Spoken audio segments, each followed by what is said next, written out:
Tenemos aquí el examen de la primera semana del 2017-2018. Igual tenemos 5 ejercicios, aparecen sucesiones, aparecen algunos conceptos en la parte de topología que suelen ser los conceptos más teóricos y si vamos a tener aquí ya por fin ejercicios de series, ¿de acuerdo? Lo primero que nos piden, calcular en caso de que exista este límite que tenemos aquí, ¿de acuerdo? Podría tener un poco de trampa este límite. Hay una suma, entonces automáticamente cuando vemos suma casi siempre hemos pensado, bueno, tratamos de aplicar el criterio de Stolz para estudiar la suma de arriba, la de abajo. Lo que pasa es que aquí no tenemos un cociente de fracciones, sino tenemos una suma de un montón de fracciones. Entonces, claro, a lo mejor la idea no es tratar de aplicar Stolz, porque no podemos decir directamente, cojo la sucesión de arriba, la de abajo, primero tendría que convertir esto en una sola fracción. Y parece más complicado. Vamos a hacer otra idea que tratamos de usar, que es utilizar el teorema de las tres sucesiones, el lema del sándwich, como queramos hacer para acotar. Tenemos un resultado que lo que nos dice es, si puedo acotar mi sucesión entre dos sucesiones que conozco y que convergen a un cierto valor común, la de en medio converge a lo mismo. Es decir, recordemos, por ver el resultado principal que vamos a usar aquí, que es el siguiente, que sería, recordemos que si tenemos tres sucesiones, es decir, una sucesión A sub n, una sucesión B sub n y una sucesión C sub n, son sucesiones contenidas en R con lo que exigimos es que hay una relación entre estas sucesiones, es decir, que la sucesión A sub n sea menor o igual que la sucesión B sub n y sea menor o igual que la sucesión C sub n para todo n, de modo que las sucesiones A sub n y C sub n convergen a lo mismo, es decir, que el límite de la sucesión A sub n, cuando la n tiende a infinito, coincide con el límite de la sucesión C sub n cuando la n tiende a más infinito. Y es una cierta cantidad común, vamos a llamarla L. Lo importante es que si la sucesión A sub n y la C sub n convergen a lo mismo, entonces podemos garantizar que la sucesión que tenemos en medio, la B sub n, tiene que converger a la misma cosa. Es decir, que el límite cuando la n tiende a infinito de B sub n, que es lo que está en medio, también vale L. Este es el resultado que nosotros queremos encontrar. Y la sucesión que yo quiero estudiar, B sub n, es esta sucesión que tengo aquí. Es decir, nosotros llamamos B sub n a la sucesión dada por el 1 partido n al cubo más el 1 partido n más 1 al cubo más punto suspensivo hasta que llegamos al 1 partido 2n y todo eso al cubo. Entonces, en lugar de estudiar directamente esta sucesión, voy a ver si puedo encontrar una sucesión que sea más grande y otra sucesión que sea más chica. Para eso, nos fijamos en que en realidad esta sucesión la puedo pensar como un sumatorio. Si me fijo, este n al cubo es n más 0 y este n más 1 al cubo es a la n le sumo 1, luego a la n le sumo 2 hasta que el 2n a la n le vuelva a sumar n, ¿verdad? O sea que podría expresar cada una de estas fracciones como 1 entre a la n le sumo algo y todo eso lo elevo al cubo. Y ese algo aquí vale 0, ese algo aquí vale 1, ese algo luego vale 2, hasta que para el 2n ese algo vale n, para que n más n me quede 2n. Y de forma compacta este sumatorio lo puedo escribir como el simbolito del sumatorio, este sigma mayúscula, y la k va desde 0 hasta la n. Esto es simplemente una forma abreviada de escribir toda esta suma. ¿De acuerdo? Entonces vamos a ver qué está ocurriendo con este término que tengo yo aquí dentro. Esto es lo que voy a tratar yo de acotar, ¿vale? Para ver si puedo encontrar una sucesión que sea más sencilla. Decimos, bueno, pues vamos a centrarnos en este término. Lo importante es que aquí tengo un n más algo, ¿verdad? Entonces vamos a comenzar viendo qué pasa con esta n más algo. Es decir, estudiamos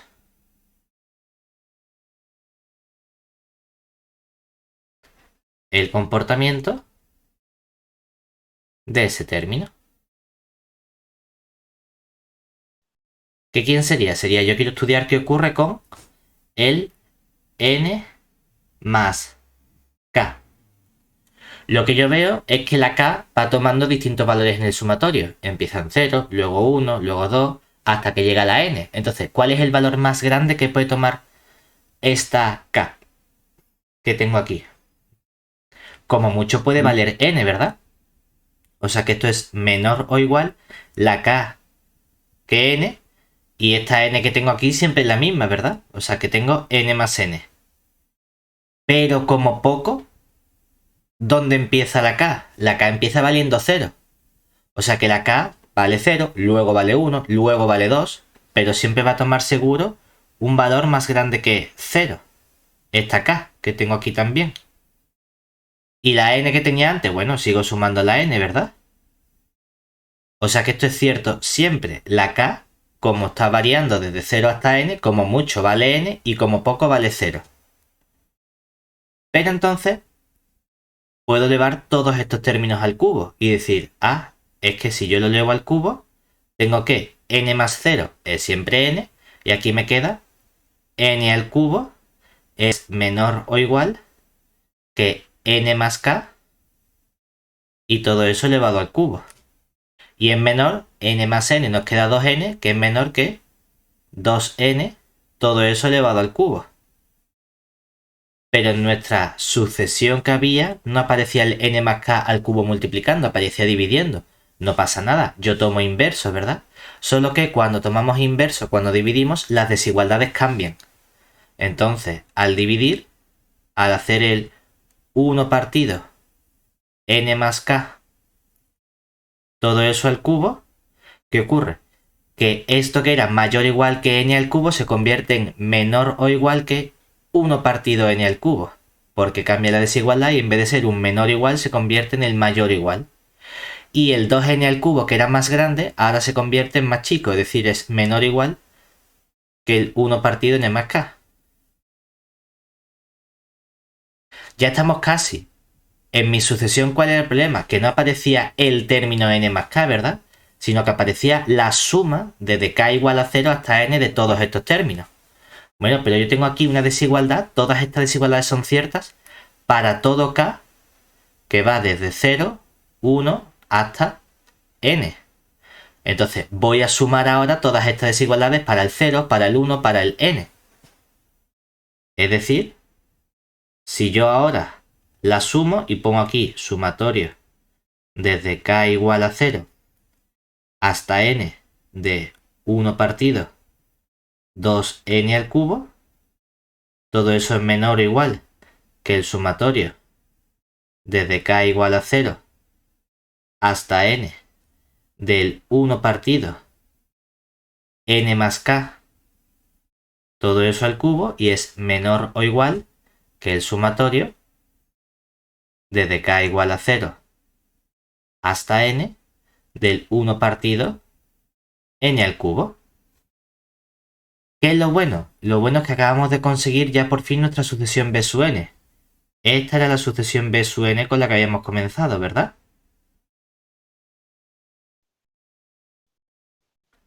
Pero he encontrado dos nuevas sucesiones. Si nos fijamos, ¿qué ocurre con esta sucesión que aparece aquí? ¿Aparece la k fuera del sumatorio? Solo tengo 1 partido n al cubo, o sea que estoy sumando lo mismo todo el rato. Estoy sumando 1 partido n al cubo más 1 partido n al cubo más 1 partido n al cubo. ¿Cuántas veces lo estoy sumando? Desde 0 hasta n. Para 0 lo sumo una vez, para 1 lo sumo 2 veces, para 2 lo sumo 3 veces. En total, cuando llego a n lo sumo n más 1 veces. O sea que aparece n más 1, todo eso que multiplica el 1 partido n al cubo. O si quiero, ponemos ya como una fracción y nos queda n más 1 dividido entre n al cubo. Pero en la parte izquierda puedo hacer lo mismo. Aparece el 1 partido 2n al cubo. Y le vuelvo a sumar 1 partido 2n al cubo. Y le vuelvo a sumar 1 partido 2n al cubo. ¿Cuántas veces? Desde 0 hasta n. Lo sumo también n más 1 veces. O sea que nos queda aquí n más 1. Todo eso dividido entre 2n al cubo. Pero en la parte izquierda que ¿Puedes tengo... repetir cómo ha llegado? ¿Puedes repetir lo último que has Sí, lo que oído? estamos diciendo en esta parte de aquí, ¿verdad? Es que si nosotros desglosamos, ¿esto qué es? Es sumar 1 partido n al cubo para el término k igual a 0, ¿verdad? Más, otra vez, 1 partido n al cubo para el término k igual a 1. Y otra vez, 1 partido n al cubo para el término k igual a 2. Y así sigo sumando lo mismo todo el rato, ¿verdad? Hasta que llego al término k igual a n, ¿cierto? ¿Cuántas sumas estoy teniendo en total? ¿Cuántas veces estoy sumando lo mismo? Estoy sumando el 1 partido en el cubo. Una vez, dos veces, n veces. En total toda esta parte suma n, ¿verdad? Y para el k igual a 0 lo sumo una vez más. O sea que lo sumo n más una veces, ¿verdad? O lo que es lo mismo, saco el 1 partido en el cubo, factor común, que multiplica a n más 1. ¿Se ve claro? Lo mismo hemos hecho con la parte de la izquierda, lo que pasa que en vez de repetir el n al cubo dividiendo, repito el 2n al cubo dividiendo. Pero lo importante de esto es que entonces, ¿qué ocurre con esta sucesión que tengo aquí? Que esta sucesión es sencilla porque es un cociente de polinomios, ¿verdad? Y ese cociente de polinomio, ¿a qué tiende? Me fijo en el grado del polinomio de arriba y en el grado del polinomio de abajo. El grado de arriba, 1. El grado de abajo, 3. En un cociente de polinomio, si el denominador tiene grado más grande, entonces ¿a qué tiende este cociente cuando la n tiende a infinito? A 0, ¿verdad? Y si hacemos lo mismo con la fracción que me ha quedado a la derecha, esto es otra vez un cociente de polinomios, ¿verdad? ¿Qué grado tiene el polinomio de arriba? También 1. ¿Qué grado tiene el polinomio de abajo? También 3, ¿verdad? Entonces cuando la n tiende a infinito, ¿a qué tiende este cociente de polinomios? A 0. A 0. Pero fíjate que mi sucesión b sub n está siempre entre dos sucesiones. Una sucesión que es n más 1 entre 2n cubo y la otra sucesión que es n más 1 entre n al cubo. La sucesión de la izquierda tiende a 0 y la sucesión de la derecha tiende a 0. Y lo importante es que tienden a lo mismo, ¿verdad? Y si tienden a lo mismo, ¿qué puedo asegurar yo de la sucesión de en medio? Que también tiende al mismo valor. ¿Y eso qué significa? Que entonces, por el teorema de las tres sucesiones, ¿a qué tiende este límite? A 0 también. Ya está. Eso es lo que teníamos que hacer en este ejercicio. Lo que pasa es que teníamos que acotar cada uno de estos términos, por un lado por arriba y luego por debajo, para llegar a sucesiones que converjan a lo mismo. ¿Vale? Lo importante es que tienen que converger a lo mismo. Si uno tiende a 0 y la otra tiende a 2, lo de en medio puede tender a cualquier cosa que esté entre 0 y 2, pero no sé a qué puede tender. ¿Vale? Venga. Ahora, Vale. ejercicio teórico. Casi siempre la parte de topología suele ser un poco más teórica. Me dan un subconjunto A que sea un subconjunto de R. Y recordemos que hemos llamado interior de A al conjunto de todos los puntos interiores. Es decir, recordemos que un punto A perteneciente a es un punto interior si puedo encontrar un entorno suyo, un intervalito, n de A, que esté contenido entero en el conjunto A. Y además el conjunto interior de A es el conjunto de todos los puntos interiores. Pues lo que me piden ahora es demostrar que interior de A es a su vez un subconjunto abierto. Entonces, en el apartado A podemos aplicar la definición y es, para que algo sea un conjunto abierto, tengo que ver si todos sus puntos son interiores. Entonces, vamos a coger un punto de interior de A. Claro, pero que no se nos olviden que estos puntos X del interior de A son puntos que están a su vez en el conjunto A. Es decir, por definición, X es un punto interior. Es decir, X es un punto interior. Luego, ¿eso qué significa? Que existe un entorno, ¿verdad? N del conjunto del punto X que está contenido entero en el conjunto A, ¿verdad? ¿Y yo qué quiero probar? Quiero probar que ese entorno N de X, ¿dónde debería estar contenido? En el interior del conjunto A, ¿verdad? Ese es mi objetivo. O que existe otro entorno, de modo que esté ahí contenido. Pero lo que sí que sabemos nosotros es que N de X es seguro un conjunto abierto. Es decir, los entornos son abiertos.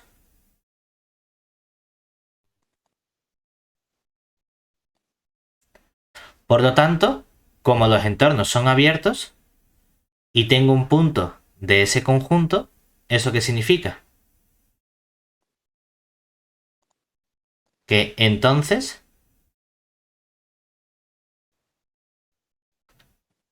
dado cualquier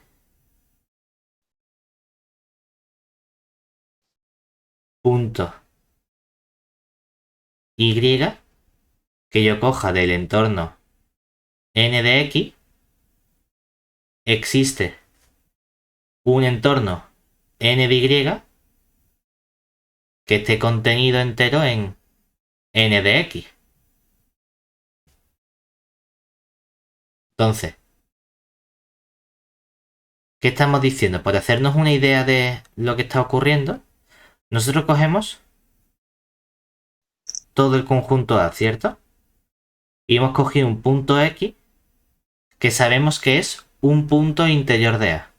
Como ese punto X es un punto interior, yo lo que sé es que puedo encontrar un entorno, el que sea, N de X, que esté completamente contenido en el entorno o en el conjunto A. Pero es que además, entonces para cualquier punto que yo coja dentro, para cualquier punto Y que yo coja dentro del entorno N de X, se tiene también que ese entorno, o que hay un entorno, que está completamente contenido en el N de X porque este N de X es abierto.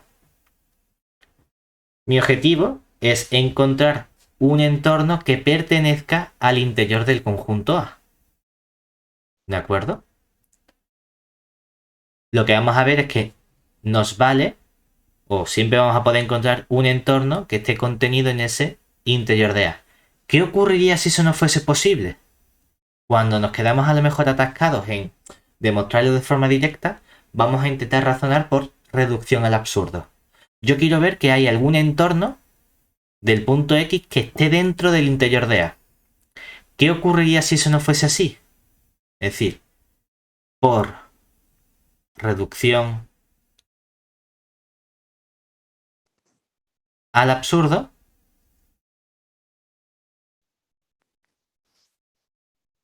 si no existe un entorno, vamos a llamarlo n gorrito de X, que esté contenido en interior de A, entonces, ¿qué ocurre? Que ese entorno n gorrito de X no podría estar contenido en el entorno n de x que hemos encontrado antes. Tiene que haber algún punto que esté fuera. Pero eso es un problema, ¿por qué? Porque este entorno n de x es un conjunto abierto, ¿verdad? Esto es un abierto. Entonces es imposible que no haya ningún entorno que esté dentro de ese n de x. Y tenemos nuestra contradicción. Luego, todo punto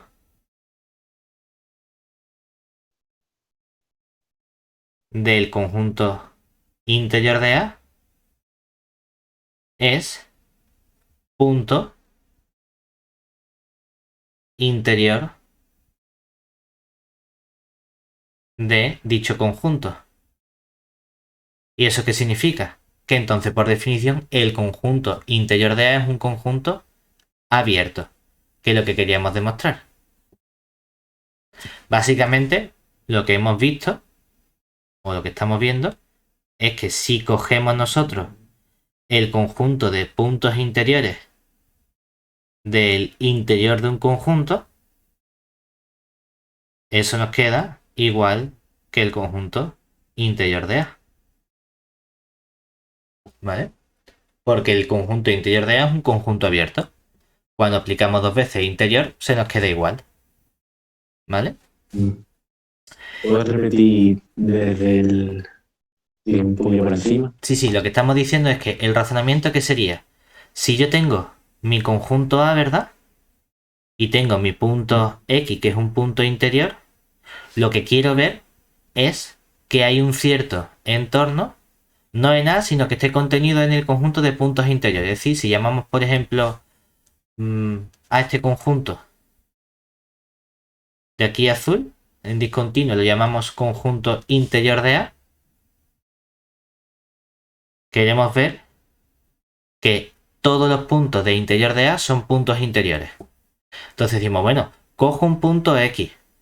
Por definición, yo lo que sé es que hay un entorno, es decir, hay otro conjunto n de x que puede salirse a priori, ¿verdad? De este conjunto, puede salirse de aquí, del conjunto azul, que es un entorno del punto X, pero que está contenido en el conjunto A. ¿Vale? Ahora bien, como cada conjunto n de x es un conjunto abierto, yo sé que para cada n de x puedo encontrar otro conjunto n gorrito de x que esté completamente contenido dentro del n de x. Es decir, puedo encontrar un conjunto naranjita que esté aquí dentro. ¿Vale? Entonces, si este conjunto n de x, que es el naranjita que estamos cogiendo aquí, ¿vale?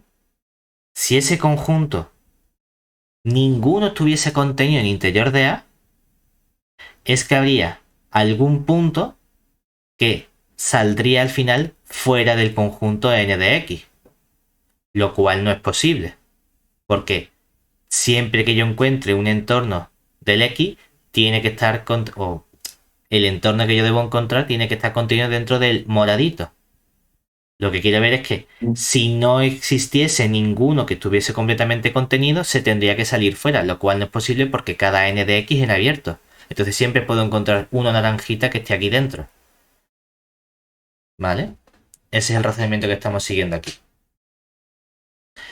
Y ahora la pregunta que nos hacen en el apartado B es probar que interior de A es el mayor abierto que está contenido en A. Y normalmente, cuando queremos razonar cosas sobre qué es el mayor abierto o el mayor conjunto que está, tratamos de razonarlo por reducción al absurdo. ¿Cómo haríamos el apartado B? En el apartado B, por reducción al absurdo,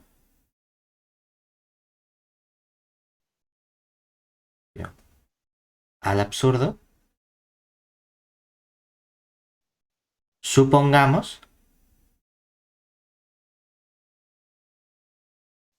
que existe Otro conjunto, vamos a llamarlo, no sé, Y, ¿de acuerdo? Contenido en R, que es un abierto con el Y contenido en el conjunto A, ¿de acuerdo? De modo que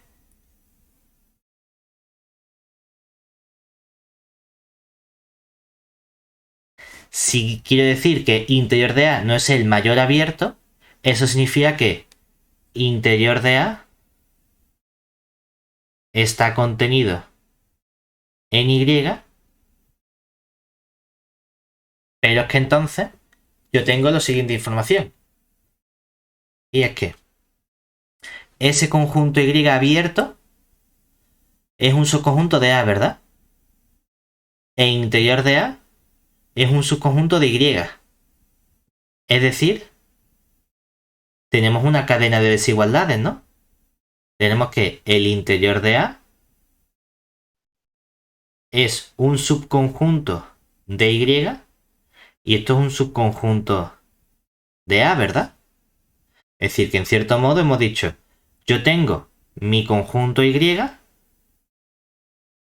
eso está dentro del conjunto A,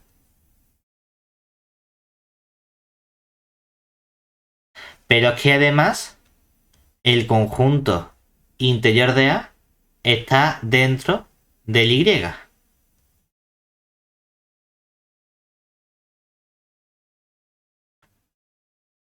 Pero vamos a razonar porque el Y es un conjunto de qué tipo? Es un conjunto abierto, ¿verdad? Si el Y es más grande que el interior de A, significa que hay puntos Y que están en el Y mayúscula, pero que no están en el conjunto morado, ¿verdad? Pero como Y es abierto, para este puntito Y minúscula, puedo encontrar un entorno, ¿cierto? Que esté completamente contenido en el Y mayúscula. Es decir, existe un entorno N de Y contenido en el Y. Pero si el conjunto naranja está dentro de Y e Y está dentro de A, es que el conjunto N de Y, ¿dónde está también? En el conjunto A, ¿verdad? ¿Y eso qué significaría? Que como el Y pertenece a Y mayúscula y esto está contenido en A, tenemos que ese punto Y minúscula también está en qué conjunto? En el conjunto A, ¿verdad? Pero como Y es abierto, ¿eso qué significa? Que existe un N de Y contenido en el Y mayúscula, pero que está contenido en el conjunto A, ¿verdad? Es decir, ese conjunto N de Y también está contenido en el conjunto A, ¿verdad? Y ahora vamos a la definición. ¿Qué significa que si cojo un punto del conjunto, exista un entorno que está contenido en el conjunto? Lo que me está diciendo es que Y, ¿qué tipo de punto es? Es un punto interior, ¿verdad? Es decir, que el Y tiene que ser un punto del interior del conjunto A. Pero esto es una contradicción con haber supuesto que el interior de A estaba contenido en el I, es decir, de que este punto Y no pertenecía al conjunto morado. Y es que entonces no puede haber otro conjunto que sea más grande, ¿verdad? Porque si hubiese otro conjunto que sea más grande donde este punto Y suponemos que no está en el conjunto interior de A, llegamos a que el punto Y sí que tiene que estar en el conjunto interior de A, ¿cierto? Por lo tanto tenemos que el mayor abierto que está contenido en el conjunto A es el conjunto interior de A, es decir, el conjunto de sus puntos interiores. ¿Se entiende? Lo que hemos dicho es, Intégralo. ¿qué significa que interior de A sea el mayor abierto? El mayor conjunto. Significa que no puede haber otro que cumpla las mismas condiciones, que sea más grande que ese conjunto interior de A, ¿verdad? Entonces decimos, bueno, pues vamos a suponer que efectivamente hay otro. Supongamos que hay otro conjunto Y, que también es un conjunto abierto, que también está contenido en el conjunto A, pero de modo que este Y es más grande. Y en conjunto, que un conjunto sea más grande que otro, lo que significa es que el interior o que este de aquí esté contenido en el otro. Contenido, si queremos, estrictamente, es decir, que no sean iguales. Que haya puntos de Y que no sean puntos del otro. En particular vamos a coger este conjunto Y que no sea un punto del interior de A. Si de verdad es más grande, vamos a coger algo que esté en uno pero que no esté en el otro. Y aquí ya aplicamos la definición, porque si ese elemento Y minúscula está en el mayúscula, también está en el conjunto A. Pero como el Y no es un conjunto cualquiera, sino que es un conjunto abierto, hay un entorno que está dentro del conjunto Y mayúscula. Pero de nuevo, como el Y mayúscula está dentro del A, ese entorno naranja también está dentro del conjunto A azul, ¿verdad? Y si aplicamos la definición, si tengo un punto del conjunto y tengo un entorno contenido en ese conjunto, es que ese punto es un punto interior. Pero ¿cómo puede ser que yo coja un punto Y que no sea un punto interior y llegue a la conclusión de que ese punto Y sí que es un punto interior?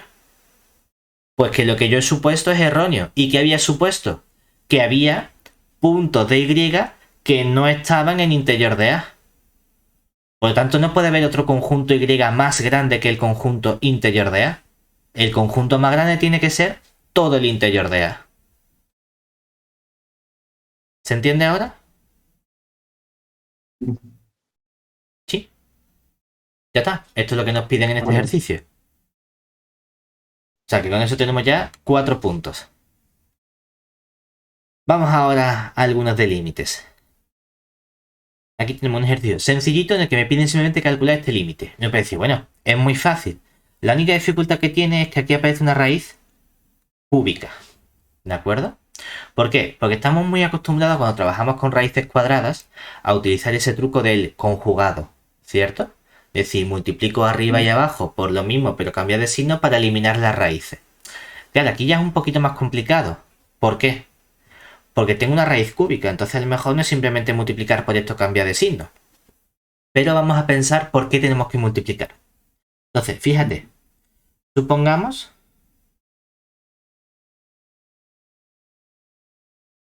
que tenemos lo siguiente. Que tengo la recta de dos raíces cúbicas, es decir, tengo raíz cúbica de un elemento A y le resto la raíz cúbica de un elemento B, ¿vale? Y yo quiero ver por cuánto tengo que multiplicar esto para que desaparezcan las raíces cúbicas. Entonces uno diría, bueno, seguro que como tengo raíz cúbica de A, yo debería multiplicar por la raíz cúbica ¿de quién? De A al cuadrado, ¿cierto? Porque entonces, ¿qué consigo? De este modo lo que consigo es que aquí me aparezca raíz cúbica de A por la raíz cúbica de A cuadrado sería la raíz cúbica de A al cubo. Y la raíz cúbica de A al cubo, ¿qué me queda? Me queda simplemente el término A, ¿verdad? Pero tengo que multiplicar esta raíz cúbica de A cuadrado por este término que aparece aquí. Más por menos me va a quedar un menos. Y aquí aparece la raíz cúbica de B por A cuadrado o de A cuadrado por B. Y dice, vale, he conseguido eliminar una raíz, pero aquí me aparece otra. Yo no quiero que aparezca ahora esta raíz cúbica de A cuadrado por B. Bueno, vamos a seguir jugando. Porque como aquí tengo la de A y aquí aparece la de A cuadrado por B, yo podría decir, bueno, voy a sumarle ahora la raíz cúbica de A por B. ¿Por qué? Porque cuando multiplique más por más me va a quedar más, ¿verdad? Raíz cúbica, me queda raíz cúbica. Pero dentro que aparece multiplico el término a por el término a por b. ¿Y quién sale? Sale a por a cuadrado, y me queda una b. Ah, mira qué bien, ahora se me va a cancelar esta raíz con esta raíz, ¿cierto? Pero tengo que multiplicar todavía esta morada por el raíz cúbica de b. Vale, menos por más me queda menos. Y ahora raíz cúbica con la raíz cúbica, pero ahora aparece el término b que multiplica a por b, sale una a y sale un b al cuadrado. Y dice, joder, he conseguido arreglar este término para que desaparezca esta raíz, pero ahora me sale una raíz nueva. Bueno, vamos a seguir arreglando. ¿Por qué? Como hay un menos, voy a fijarme en este que tiene más. Aparece una vez la a. Bueno, voy a ver qué pasa si yo aquí multiplico por la raíz cúbica del b cuadrado. Porque entonces raíz cúbica por raíz cúbica de a por b cuadrado sale sumando un raíz cúbica de a por b cuadrado. Ah, mira qué bien, porque ahora he conseguido el qué. Que esta raíz se me elimine con esta raíz. Bueno, pero vamos a ver cómo me queda el término final, ¿no? Porque ahora sería menos por más, menos, pero la raíz cúbica de b multiplicado por la raíz cúbica de b cuadrado, ¿qué me queda? La raíz cúbica de b al cubo. Y la raíz cúbica de b al cubo, se me va la raíz con el cubo y me queda simplemente b. Anda, mira qué bien. Que justamente si multiplico por este pedazo de bicho, lo que me queda es simplemente la a menos la b. Bueno, es un poquito más complicado porque ya no es multiplica por eso que llamamos conjugado, ¿verdad? Tengo que multiplicar por todas estas cosas, pero sé que hay algo por lo que puedo multiplicar para que se me vayan las raíces. Pues eso es lo que vamos a aplicar nosotros en este límite de aquí.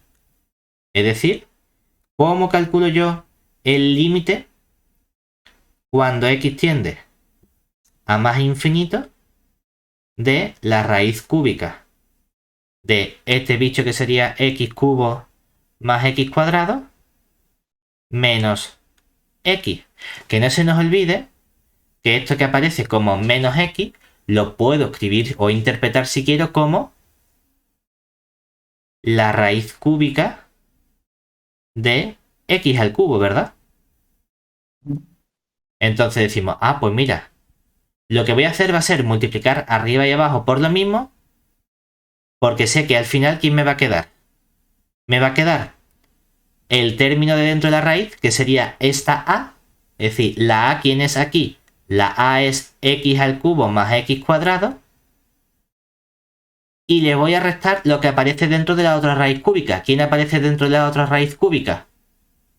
Es que hay x, no hay raíz. Bueno, vale, escribe x como raíz cúbica de x cubo. Entonces lo que hay dentro de esa segunda raíz cúbica restando es el b, ¿verdad? Que es x al cubo. Y entonces, ¿quién es el bicho que aparece abajo? Bueno, vamos a ponerlo. Sería la raíz cúbica de a elevado al cuadrado. Si a es x cubo más x cuadrado, pues aquí va a aparecer x cubo más x cuadrado. Todo eso elevado al cuadrado. No pasa nada, nosotros lo ponemos.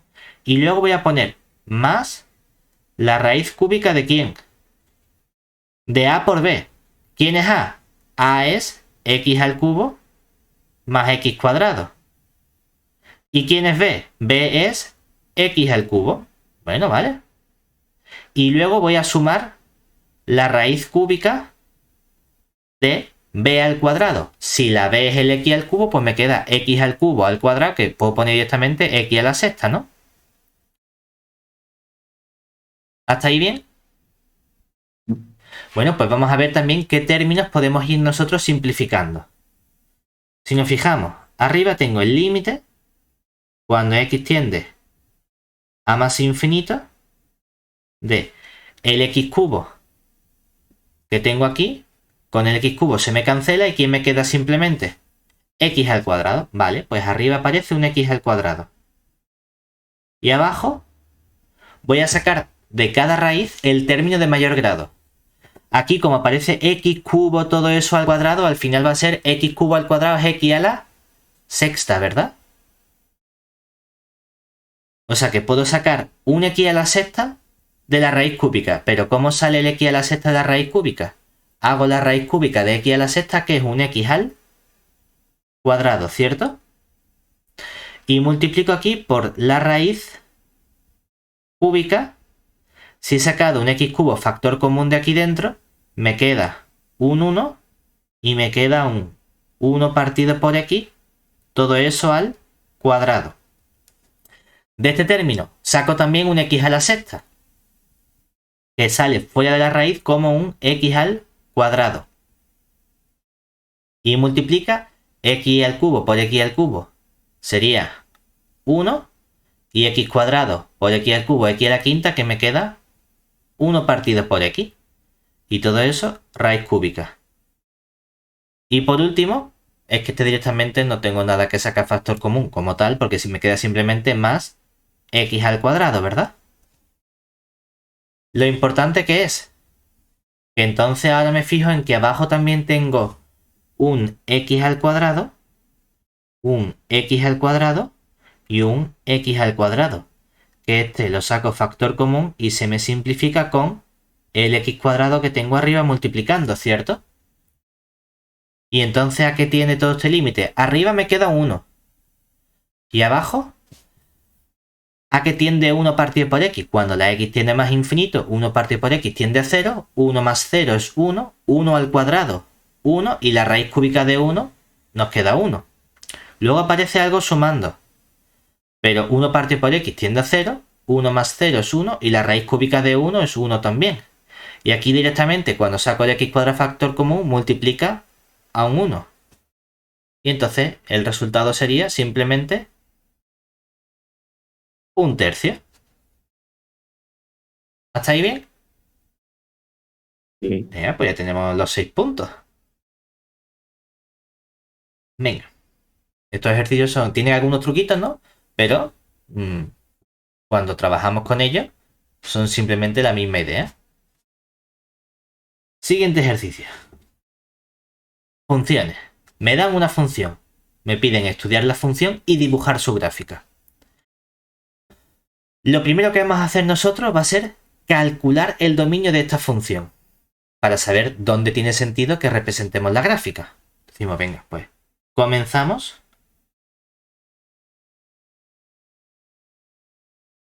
estudiando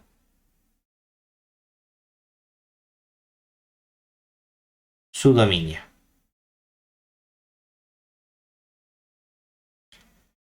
Vamos a llamar T mayúscula o M de F a su dominio, que por definición es el conjunto de puntos de R donde tiene sentido calcular nuestra función. Lo primero que vemos es que tenemos un cociente. Como tengo un cociente, aquello por lo que estoy dividiendo no puede ser 0. Y estoy dividiendo por esta raíz, es decir, toda la raíz de 2x menos x cuadrado tiene que ser algo distinto de 0. Además, arriba en el numerador hay un 1. El 1 no da ningún problema. Abajo tengo una raíz. Como hay una raíz, lo que vaya dentro de la raíz tiene que ser mayor o igual que 0, porque es una raíz cuadrada, es decir, raíz de orden par. Si fuese impar no habría problema, pero como es una raíz cuadrada, tengo que imponer que lo de dentro no tome valores negativos. Es decir, ¿quién es lo de dentro de la raíz? 2x menos x cuadrado tiene que ser mayor o igual que 0. Si nos fijamos, este 2x menos x cuadrado lo puedo factorizar como x que multiplica a 2 menos x. Y para que el producto de dos cosas sea mayor o igual que 0, o las dos cosas son positivas o las dos cosas son negativas. ¿Qué tiene que ocurrir para que las dos cosas sean positivas? Que x sea mayor que 0 y que 2 menos x sea mayor que 0, ¿verdad? ¿Eso qué significa? Que impongo que la x sea mayor o igual que 0 y que el 2 menos x sea mayor o igual que 0. O lo que es lo mismo, que este 2 menos x sea mayor o igual que 0, la x pasa sumando y me queda que la x sea menor o igual que 2. Y para que las dos sean negativas, hombre, las dos no pueden ser negativas, porque ¿qué sería? Decir que la x sea menor o igual que 0, ¿verdad? Y que la x sea mayor o igual que 2. ¿Cómo va a ser algo al mismo tiempo más chico que 0 y más grande que 2? Ah, bueno, pues de aquí no obtenemos más valores. Entonces, ¿cuáles son los únicos valores? Sería coger el intervalo 0 cerrado, 2 cerrado, ¿verdad? Es decir, esto sería coger todo el intervalo 0, 2. Pero hay una condición que no hemos tenido en cuenta, que sería, ¿qué pasa entonces con esta condición de aquí? Claro, para que esto sea distinto de 0, elevamos al cuadrado y eso tiene que ser distinto de 0, y entonces ¿qué nos queda? Que x por 2 menos x tiene que ser distinto de 0, ¿verdad? Pero que eso implica que la x no puede valer 0 y que 2 menos x no puede ser 0. Es decir, ni la x es 0 ni la x vale 2. Por lo tanto, estos corchetes los eliminamos y los convertimos en paréntesis. Entonces, el dominio es el intervalo abierto 0, 2. ¿De acuerdo? Eso tiene una cosa interesante, y es que ¿tendría sentido estudiar las asíntotas horizontales de mi función? No, ¿verdad? Porque la asíntota horizontal es cómo se comporta la función cuando la x se acerca al más infinito o cuando la x se acerca al menos infinito. Pero es que en el más infinito no tengo función y en el menos infinito no tengo función, ¿cierto? Lo que sí tiene sentido es plantearse cómo se comporta mi función cerca del extremo 0 y cerca del extremo 2. Eso sí podemos hacerlo. Bueno, pues vamos a ver qué ocurre cerca de esos dos puntos. Es decir, veamos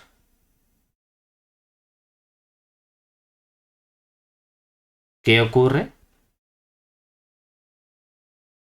cerca de los extremos.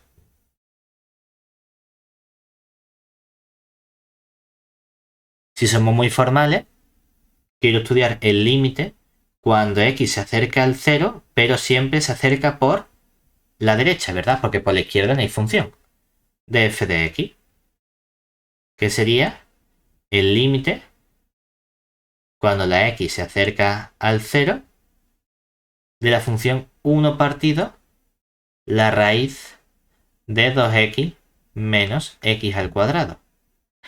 Y si nos fijamos, ¿qué tengo aquí? Esto es lo mismo que el límite cuando x tiende a 0 por la derecha de 1 partido la raíz de x que multiplica a 2 menos x, ¿no? ¿Qué signo tiene la raíz delante? Como no aparece signo, tiene signo positivo. Y lo de dentro, 0 por lo que sea 0. ¿La raíz de 0 cuánto vale? Vale 0, ¿verdad? Y 1 entre 0 pero con signo positivo, ¿a qué tiende? Tiende a más infinito, ¿cierto? ¿Qué significa que el límite en un punto vaya al infinito?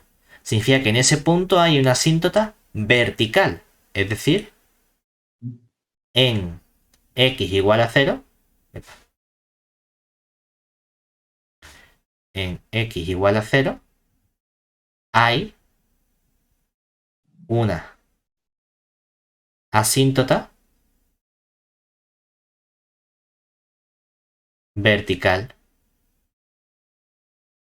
de la función. Y si hacemos el mismo proceso pero estudiando el límite en el otro extremo, es decir, en el 2, pues análogamente, ¿qué vamos a conseguir? Vamos a tener el límite cuando la x tiende a 2, pero por la izquierda, porque por la derecha del 2 ya no hay función, de f de x, que sería el límite cuando la x tiende al 2 por la izquierda de 1 partido la raíz de x que multiplica al 2 menos x. Lo de dentro vuelve a tender a 0, ¿verdad? Como la raíz delante no tiene signo, es signo positivo, y 1 entre 0 positivo tiende de nuevo también al más infinito. ¿Y eso qué significa? Que entonces en x igual a 2 hay una asíntota vertical también.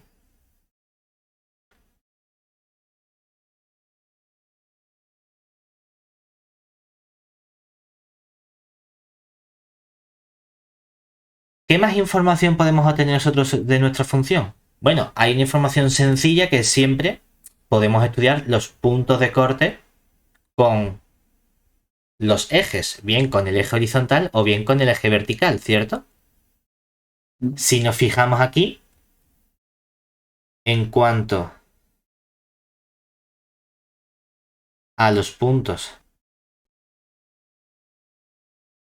de corte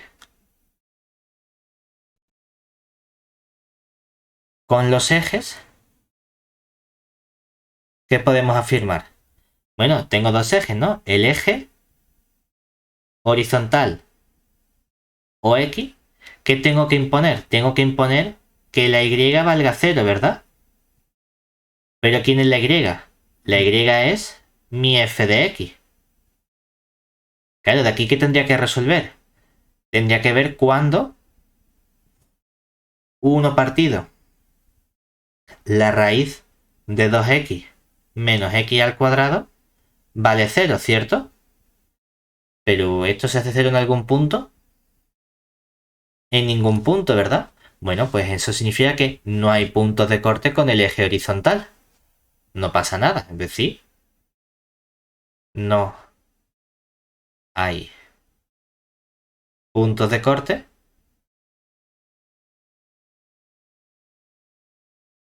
con el eje horizontal o X. Vamos a ver el otro modo, que sería y con el eje o Y tendría que estudiar qué ocurre con X igual a 0, ¿verdad? Bueno, sencillo, porque entonces como la Y es f de X, la Y es simplemente lo que vale f en el punto 0, ¿cierto? Pero ¿cuál era el problema? ¿0 es un punto del dominio? El 0 no pertenece al dominio de la función, ¿verdad? Y si no pertenece, ¿puedo ver cuánto vale f en el punto 0? Que va, ¿no? O sea que no tiene sentido calcular f de 0 porque en el 0 no hay función. ¿Y eso qué me está diciendo? Que tampoco hay puntos de corte con el eje o Y. Bueno, no pasa nada. Mi gráfica no tiene por qué cortar los ejes. Es decir, no hay puntos de corte con nuestro eje o Y. Vale, pues hemos estudiado que no hay puntos de corte, hemos calculado su dominio, hemos visto las asíntotas. No hay asíntotas horizontales ni oblicuas porque no tiene sentido, porque a partir del 2 hacia la derecha no hay función y a partir del 0 hacia la izquierda tampoco hay función. Entonces, ¿para qué voy a ver el posible comportamiento en el infinito si no hay función en el infinito? Pero podemos hablar a lo mejor de continuidad, monotonía, derivabilidad. Lo importante es que nosotros hemos visto que cuál era el dominio de mi función. El dominio de mi función era el intervalo 0, 2. ¿Y ese intervalo qué tipo de intervalo es? Es un intervalo abierto, ¿verdad? Y eso está bien porque nosotros sabemos que, no lo podemos tatuar, la derivabilidad es una propiedad local y que la derivabilidad sea una propiedad local significa que se tiene en conjuntos abiertos. ¿Y el 0,2 qué tipo de conjunto es? Un conjunto abierto. Y sabemos que mi función f es composición de funciones elementales. Tengo polinomios, funciones elementales, tengo raíces, funciones elementales, tengo cociente, funciones elementales. Y las funciones elementales son continuas y derivables en todo su dominio de definición que sea un abierto. Por lo tanto, como este dominio es abierto, podemos garantizar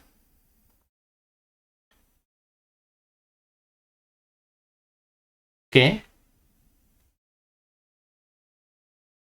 f es continua y derivable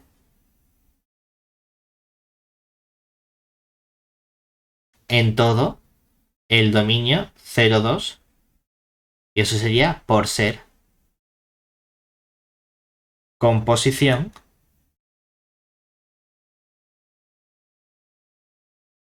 de funciones elementales.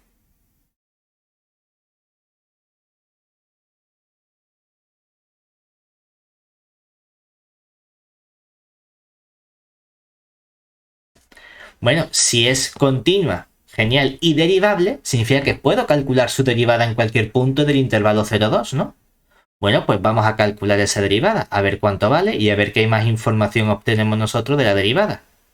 Si nos fijamos, esta función la puedo escribir también como una potencia, ¿no? Lo puedo escribir como 2x menos x cuadrado, y en lugar de dividir entre la raíz cuadrada lo puedo poner elevado a menos un medio. El un medio me da la raíz cuadrada y el menos me indica que está dividiendo. Nos gusta escribirlo así a lo mejor porque entonces es sencillo aplicar las reglas de derivación. Y es que la derivada f' de x, ¿quién sería? El exponente menos un medio pasa multiplicando. A la función le resto 1, es decir, me queda 2x menos x cuadrado elevado a 1 menos, pues si a un medio le resto 1 me queda elevado a menos 3 medios. Y aparte multiplico por la derivada de lo que hay dentro. ¿Y cuál es la derivada de lo que hay dentro? Sería derivada de 2x, 2. Derivada de x cuadrado, 2x. Ah, eso ya me está dando más información, ¿verdad? Porque entonces, ¿cuándo se hace cero la derivada? Es decir, yo puedo estudiar ahora los posibles puntos críticos. Y es que resulta entonces que f' de x es igual a 0 si y solo si esto lo paso dividiendo, esto lo paso multiplicando. Lo único que me queda es que 2 menos 2x tiene que valer 0, ¿verdad? O lo que es lo mismo, ¿cuánto debe valer x? X debe valer 1. O sea que el único posible extremo relativo de mi función está en x igual a 1. ¿Por qué decimos el único? Porque tenemos tres tipos de extremos relativos, ¿verdad? Los puntos críticos, aquellos donde la derivada se hace 0. Aquí. Donde la función no sea derivable en su dominio, pero es que mi función es derivable en todos los puntos de su dominio. Por lo tanto, no hay un punto donde no exista f', ¿verdad? O en los extremos del intervalo, pero como el conjunto 0,2 es abierto, no tiene extremos. No me puedo decir, no, cojo el 0 porque... No, porque no es el 0 corchete. El 0 no está incluido como extremo de mi dominio. Por lo tanto, no tiene extremos esta función. Ah, vale, pues el único punto entonces que me puede ser un posible máximo o mínimo es x igual a 1. Además, podemos tratar de analizar el signo de la derivada, porque si nos fijamos en estos términos, lo puedo simplificar un poquito, ¿no? Del 2 menos 2x puedo sacar un 2 factor común que se me simplifica con este 2. Con el menos le puedo cambiar el signo y en vez de 1 menos x aparece arriba x menos 1. Y abajo divido entre la raíz cuadrada de 2x menos x cuadrado y todo eso elevado al cubo, ¿verdad?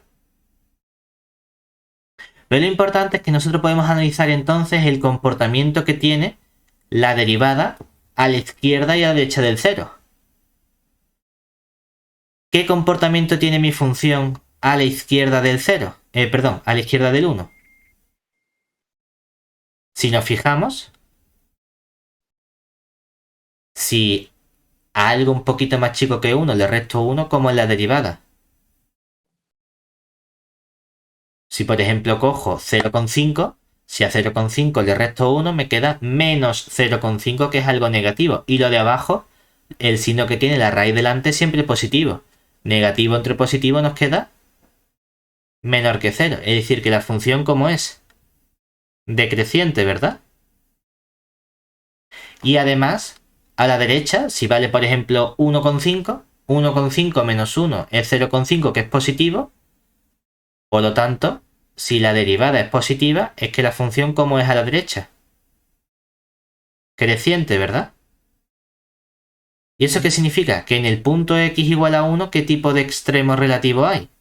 Hay un mínimo, ¿cierto?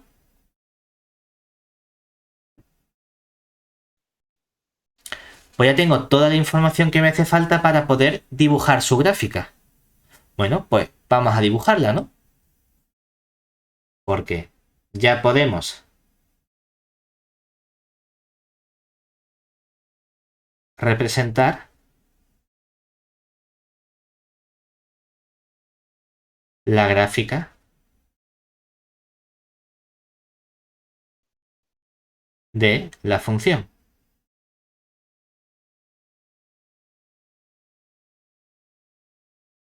Sabemos que solo vamos a representar entre 0 y 2 porque ese es su dominio.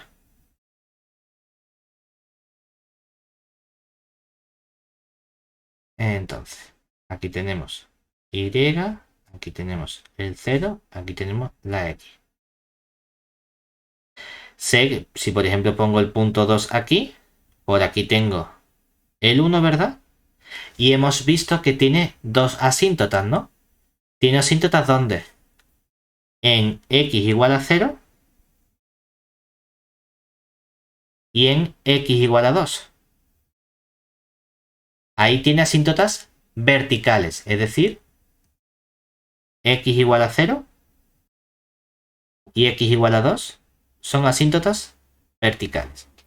¿Qué más sabemos? Sabemos que tiene, como tiene asíntotas verticales, hemos visto que aquí tendía al infinito, ¿verdad? Y aquí tendía al infinito. Sé que en el punto 1 tiene un punto importante, que es el punto mínimo. Y la función es continua y llevable en todo el resto del intervalo. Podríamos evaluar cuánto vale f en el punto 1 para dibujar ese punto bien. En el punto 1 nos queda 2 por 1, 2, 1 al cuadrado, 1, 2 menos 1 es 1, la raíz cuadrada de 1, pues me queda que la función en el 1 vale 1. Entonces, si por ejemplo digo, pues pongo aquí el 1, por ejemplo, ¿qué aspecto tiene mi gráfica? Pasa por el punto 1, 1 y aquí tiene un mínimo, ¿verdad? Como es continua, pues hace algo así, sube para arriba y viene por aquí. Y esto es la gráfica de la función f de x igual a 1 partido de la raíz de 2x menos x cuadrado.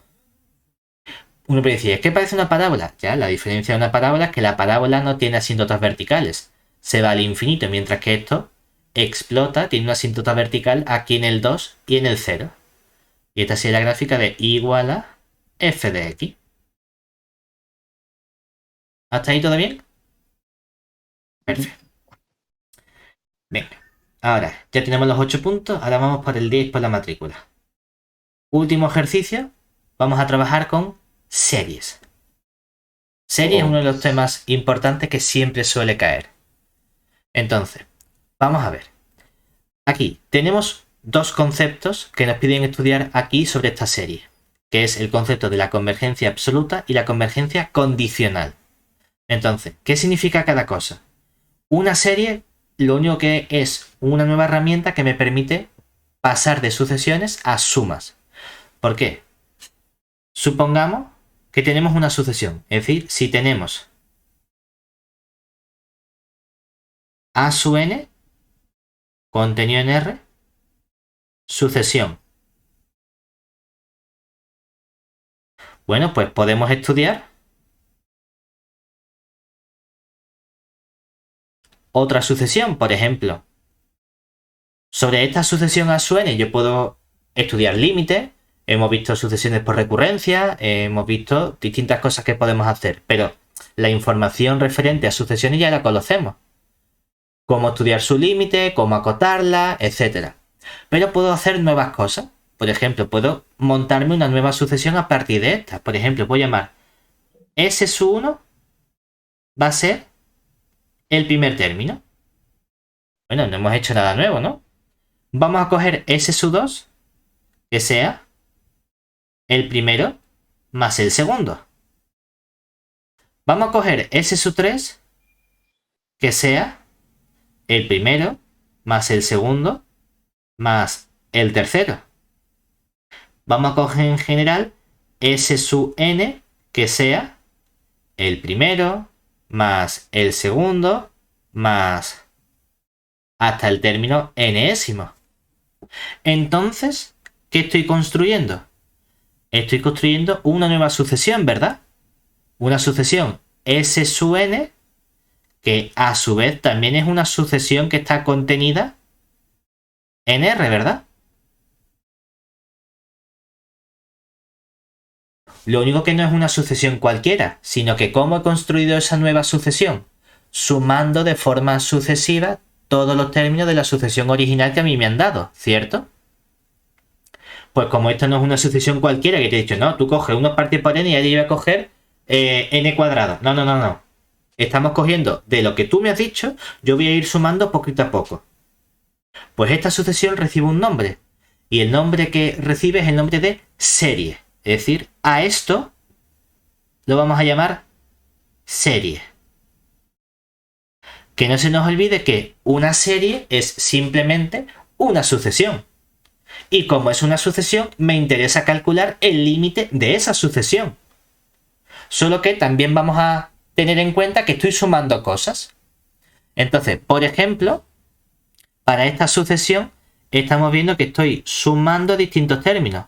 Claro, para no tener que escribir A1 más A2 más, podemos escribirlo de forma compacta utilizando el símbolo de cómo sumamos muchas cosas. Y cómo sumamos muchas cosas con un simbolito que llamamos nosotros sumatorio, ¿verdad? Y vamos a sumar desde k igual a 1 hasta n. Y sumamos los términos a sub k. Es una forma un poco más compacta de escribir todo esto. Este sigma mayúscula, que es esta E rarita, lo que significa es, estás sumando. ¿Estoy sumando quién? Estoy sumando los términos a sub k de la sucesión original. Y los sumo desde el primero hasta el último. Entonces, este término que aparece aquí recibe el nombre de término general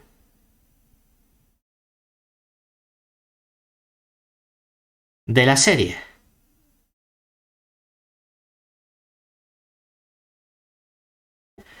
Y entonces, ¿qué va a ser calcular el límite? Mi objetivo es calcular el límite de esta suma S sub n. Pues la suma cuando es hasta n recibe el nombre de sumas parciales.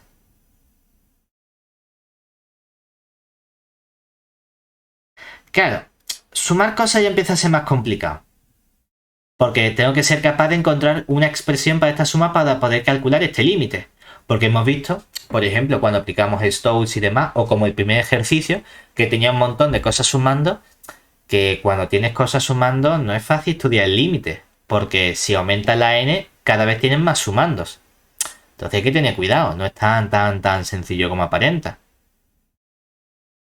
¿Qué queremos estudiar nosotros? Queremos estudiar cambiar esta n por un infinito. Que eso es estudiar el límite. Ahora bien, cuando trabajamos con las series, lo de dentro del término general puede ser positivo o no ser positivo. Cuando el a sub k siempre sea positivo, hablaremos de series de términos positivos. Tampoco es que nos vayamos a quebrar mucho la cabeza. Y esas son las series sencillas. Cuando aparecen cosas negativas, como por ejemplo aquí que aparece un menos 1 elevado a n, en el que puedo tener cosas positivas o negativas, ya la cosa se pone un poquito más difícil. Surgen entonces dos conceptos, que es el concepto de convergencia absoluta y condicional. ¿Cuándo vamos a decir nosotros que la serie es convergente? Cuando la sucesión de sumas parciales como sucesión es una sucesión convergente. Es decir, que entonces diremos que la serie desde n igual a 1 hasta infinito de a sub n converge si y solo si la sucesión de sumas parciales, ¿cuál era? La formada por las s sub n, ¿verdad? Cuando la n tiende a infinito.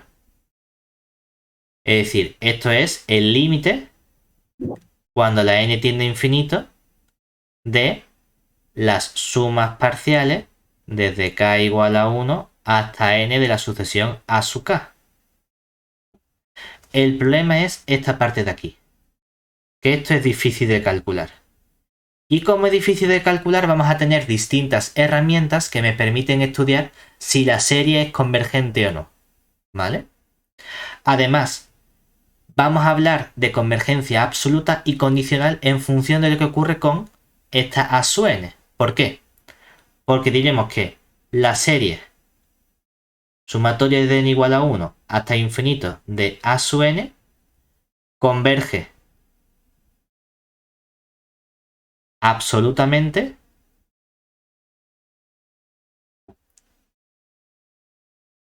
si lo que converge es la serie desde n igual a 1 hasta infinito, pero del valor absoluto de la a sub n.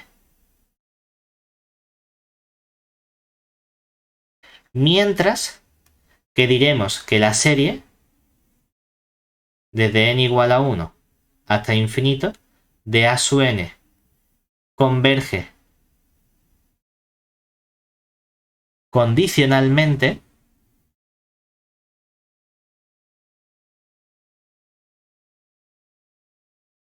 si converge la serie, es decir, si la serie de n igual a 1 hasta infinito de a sub n converge, pero la serie desde n igual a 1 hasta infinito del valor absoluto de a sub n no converge. ¿Vale? Es decir, que con el valor absoluto la serie converge, hablamos de convergencia absoluta. Que con el valor absoluto no converge, pero sin el valor absoluto sí que converge, hablamos de convergencia condicional, porque si lo pones pasa una cosa y si no lo pones pasa otra. ¿De acuerdo? Entonces aquí me piden a mí estudiar las dos convergencias, la absoluta y la condicional. Como idea, normalmente vamos a tratar de ver qué ocurre primero con la convergencia absoluta. Entonces vamos a ver qué pasa con el valor absoluto, porque el valor absoluto lo tengo que estudiar tanto en la convergencia absoluta como en la convergencia condicional. Pues vamos a coger nuestra serie y vamos a ponerle el valor absoluto. A ver cómo se queda nuestra serie. Entonces, para la convergencia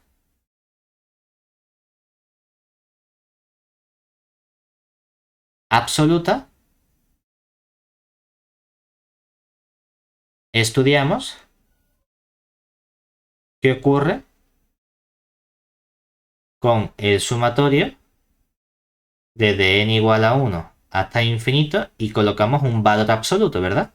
De menos 1 elevado a n por 2 elevado a n por n factorial dividido entre n elevado a n. Claro, dicen, mira, es que el 2 elevado a n es positivo, n como empieza en 1, n factorial es positivo, n elevado a n es positivo, lo único que no es positivo es este menos 1. Pero ¿cuánto vale el valor absoluto de menos 1? Vale 1, y 1 elevado a n, eso siempre es 1. O sea que aquí me queda el sumatorio desde n igual a 1 hasta infinito de 2 elevado a n por n factorial dividido entre n elevado a n. Y esto es lo que nosotros vamos a llamar, en este caso, el término a sub n. ¿Vale? Entonces, quiero estudiar qué ocurre con la suma de esta serie que tiene como término a la sucesión a sub n dada por 2 elevado a n, n factorial entre n elevado a n. Y aquí utilizamos distintas herramientas, distintos criterios que me dicen si al término general le ocurre ciertas cosas, podemos decir si la serie converge o diverge. Cuando tengamos potencias o factoriales, nos interesa utilizar el criterio del cociente. Entonces vamos a utilizar el criterio del cociente para ver si mi serie converge o no converge. Es decir, con este término general a sub n aplicamos el criterio del cociente. ¿Y qué nos dice el criterio del cociente? Pues nos dice que estudiemos un cociente. Entonces, aplicamos el criterio del cociente para determinar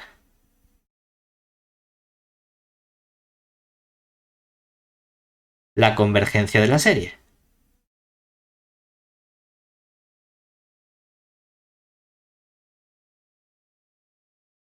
De la serie. En concreto, el criterio del cociente me dice, mira, cógete mi serie, tenía término general a sub n, ¿verdad?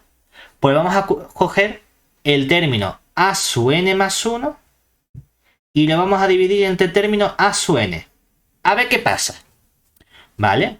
Pues como el término a su n, es decir, el de abajo sería coger el 2 elevado a n, multiplicar por n factorial y dividir entre n elevado a n. El término de arriba para n más 1 será 2 elevado a n más 1, multiplico por n más 1 factorial y divido entre n más 1 elevado a n más 1. Dice, pedazo bicho. Bueno, vamos a ponerlo como una fracción. Arriba, el 2 elevado a n más 1. Arriba, el n más 1 factorial. Abajo, este n más 1 elevado a n más 1. Abajo, este 2 elevado a n. Y abajo, ese n factorial. Y este n elevado a n que está dividiendo y dividiendo pasa a estar multiplicando. Vale, vamos a ver qué cosas podemos ir simplificando. Si nos fijamos, 2 elevado a n más 1 lo puedo escribir como 2 elevado a n por 2. Y n más 1 factorial lo puedo escribir como n más 1 que multiplica a n factorial. Y n elevado a n, l elevado a n lo vamos a dejar como n elevado a n. Y el n más 1 elevado a n más 1 lo puedo escribir como n más 1 por n más 1, todo eso elevado a n. Y el 2 elevado a n lo dejo como 2 elevado a n. Y el n factorial lo dejo como n factorial. ¿Por qué? Porque entonces vamos a ver qué términos se me pueden simplificar. Tengo un 2 elevado a n multiplicando que se me cancela con el 2 elevado a n dividiendo.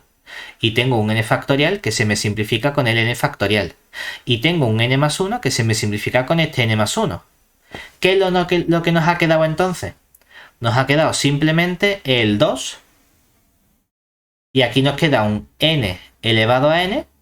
Y abajo nos queda un n más 1 elevado a n, ¿verdad? Bueno, pero como tengo arriba algo elevado a n y abajo algo elevado a n, lo puedo escribir como una cosa elevado a n, ¿verdad? Lo puedo escribir como 2 que multiplica a n entre n más 1 y todo eso elevado a n. O... Pero espérate. Dime. Porque n más 1 factorial ha puesto n más 1 por n factorial. Claro, porque ¿quién es, por ejemplo, 5 factorial? 5 factorial por definición es 5 por 4 por 3 por 2 por 1. O también puedes decir que es 5 que multiplica a 4 por 3 por 2 por 1. Pero ¿quién es 4 por 3 por 2 por 1? Es 4 factorial, ¿verdad? O sea que lo podría escribir como 5 que multiplica a 4 factorial. Lo mismo hemos hecho aquí. Si tengo un número factorial, es como pongo ese primer número y luego por 1 menos factorial. Es decir, el n más 1, todo eso factorial, pongo el n más 1 y luego multiplico, réstale 1. N más 1 menos 1 me queda la n factorial. ¿Vale? Vale. Pero aquí vamos a hacer un truquito y esta n que está multiplicando la vamos a poner dividiendo. Divide y ¿dónde aparece? Aparece debajo del n más 1, ¿verdad? Entonces me queda aquí un 2 y todo eso, n más 1, divide, me queda entre n. Y todo eso elevado a n. ¿Por qué lo hemos hecho así? Porque entonces, ¿cómo queda todo esto simplificado? N entre n, 1. Y 1 entre n, 1 partido por n, ¿verdad? Todo eso elevado a n. Y yo sé que esto que aparece aquí tiene que ser un límite conocido. ¿A qué tiende toda esta expresión de aquí? Cuando la n tiende a infinito, todo eso tiende a e, ¿verdad? Pero es que entonces, todo este límite ¿a qué tiende? Arriba al 2 y abajo dividiendo al número e. Y dice, vale, hemos cogido el cociente, hemos calculado el límite y nos ha salido 2 partido por e. Y ahora, el criterio del cociente te dice, lo importante para mí es que ese límite sea o más grande que 1 o más chico que 1. ¿Cuánto vale E? E vale 2 y pico, ¿verdad? Por lo tanto, 2 entre algo que es más grande que 2, ¿cuánto vale? Algo que es más chico que 1, ¿verdad? Y entonces el criterio del cociente me dice, si tú coges el término n más 1 y lo divides entre el término n y el límite que te sale es un límite que es más chico que 1, la serie que estabas estudiando es convergente. Ah, mira qué guay, porque entonces el criterio del cociente me dice que el sumatorio desde n igual a 1 hasta infinito de 2 elevado a n por n factorial entre n elevado a n es convergente.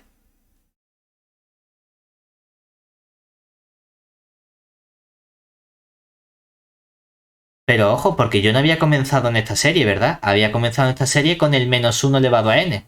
Esta serie era el resultado de coger el valor absoluto dentro, ¿verdad?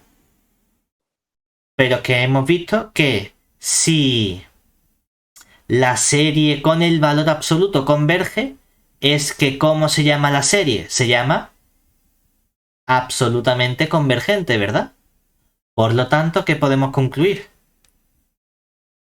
Que esta serie que me han dado, ¿cómo es? Absolutamente convergente. Es decir, por lo tanto, la serie dada es absolutamente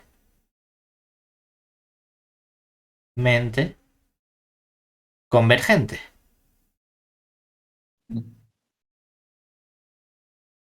Y ya hemos terminado. ¿Vale?